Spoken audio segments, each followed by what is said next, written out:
It's that time of year again. For most Americans, fall sets the holiday season in motion. This begins with Halloween and kids trick-or-treating, which has grown into one of the largest revenue sources for retailers as consumer spending in the United States reached a record $10.1 billion in 2021.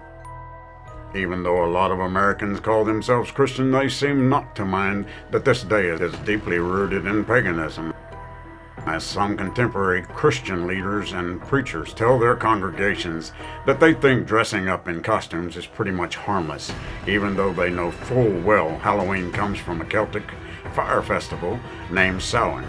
And does the Bible have anything to say about that? Oh, you betcha. Let's find out what next.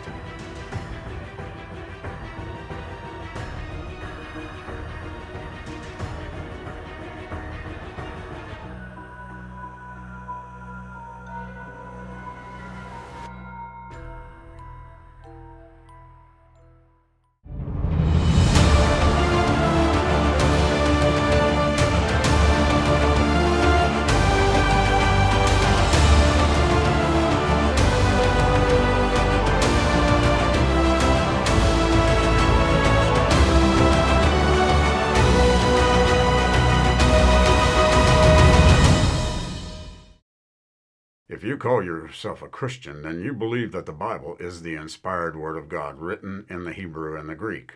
All our English versions are translations, which have error in them. In spite of that, does the Bible mention anything about these pagan holidays, such as Halloween, even though they are not mentioned specifically in the Scriptures? Absolutely it does. It tells us where it comes from, who does it, and what it does to all those that participate in it. We'll get into that shortly. It was mentioned earlier that Halloween came from a pagan religious festival called Samhain. Samhain means summer's end.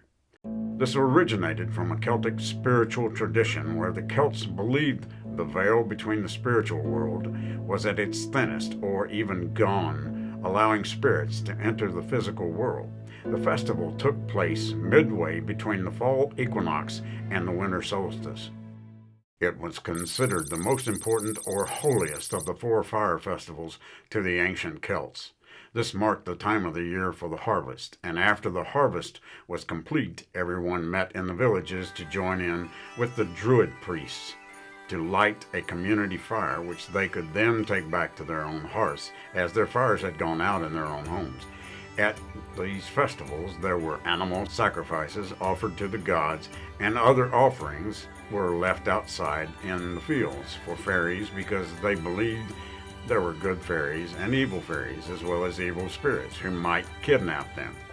So they dressed up like monsters and animals. Some even wore animal heads collected from the sacrifices to prevent the fairies from kidnapping them. Consequently, this is why everybody wears costumes today. As time went by, people would also light bonfires at their homes to ward off evil spirits there, and fairies, which morphed into jack-o'-lanterns made from turnips. Later, Irish tradition switched this to pumpkins. Children even started going door to door singing songs to the dead.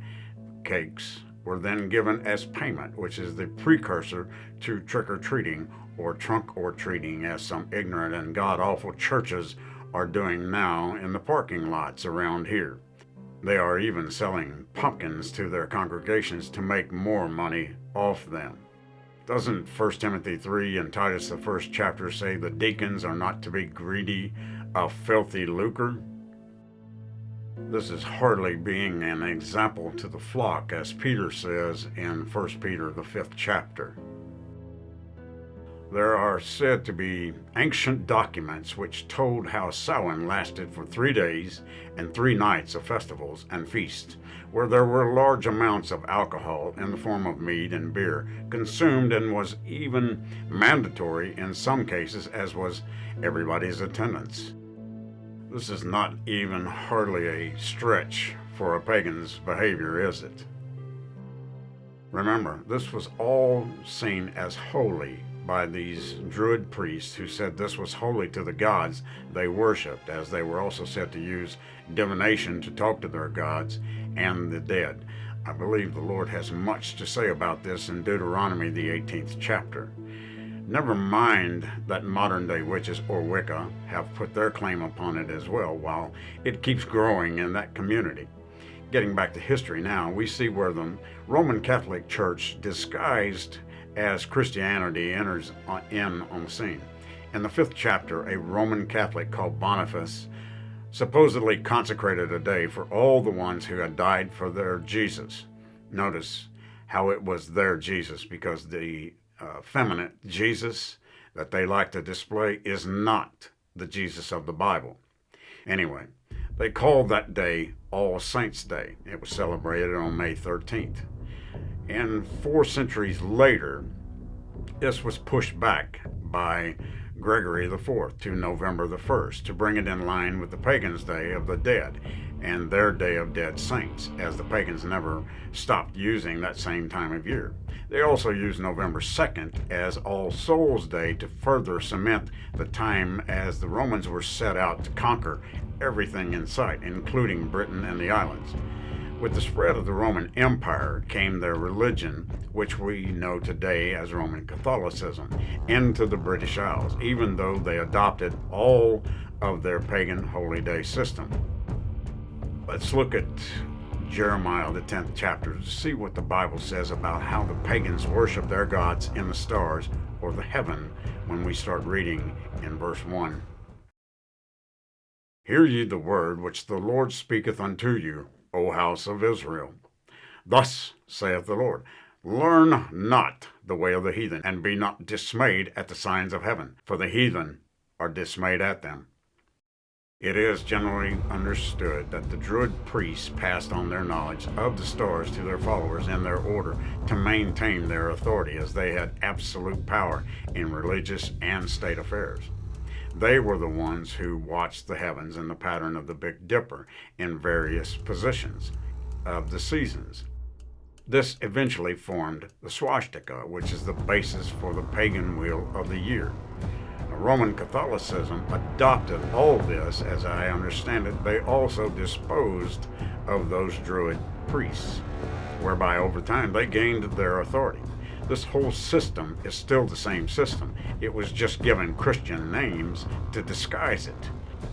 Remember what the Catholic priests said in the last study about the men of the Vatican and their beliefs? They don't believe in the inspiration nor the perfection of the Scripture, but they believe in the unity of truth, or you could say whatever they deem fit to incorporate into what they call truth. I'm not going to get started on that, but whatever they tell you, other than when they are reading Scripture, is pretty much a lie. Now let's look at Deuteronomy, the 16th chapter, since we know that God has rendered his judgment on what is holy and pure when he said in Jeremiah to not follow the heathen practices. Now let's read verse 19. Thou shalt not wrest judgment, thou shalt not respect persons, neither take a gift. For a gift doth blind the eyes of the wise and pervert the words of the righteous. The Roman Catholics are masters at twisting God's word, as they have been doing it for centuries. Did you notice that we are not to take a gift? The gift blinds the eyes is what we just read, right? What do you think that all that candy given out at Halloween does? Do you think that a kid is going to turn that down? What of the parent, or anyone else for that matter, that condones it, or anyone that encourages it?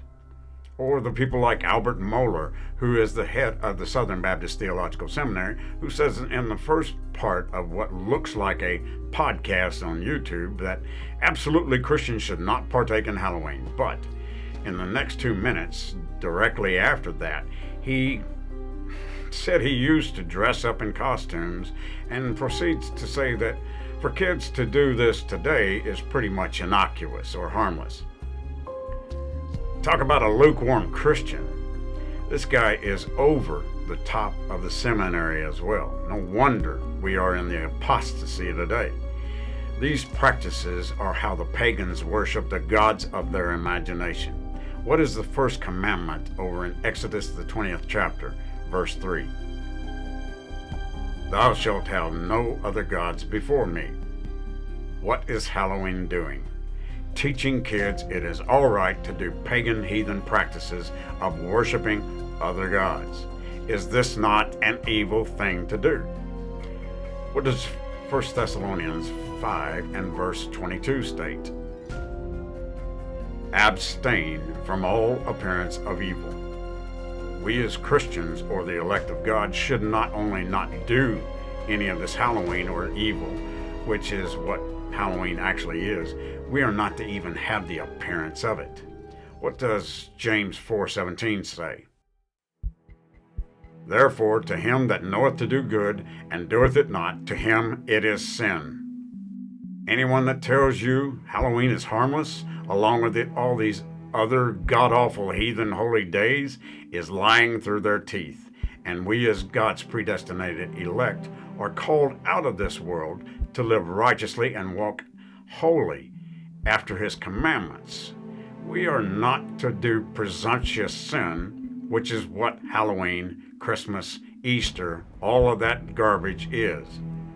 We are not to walk after what a pagan calls holy. That is, if you call yourself a Christian or of his elect.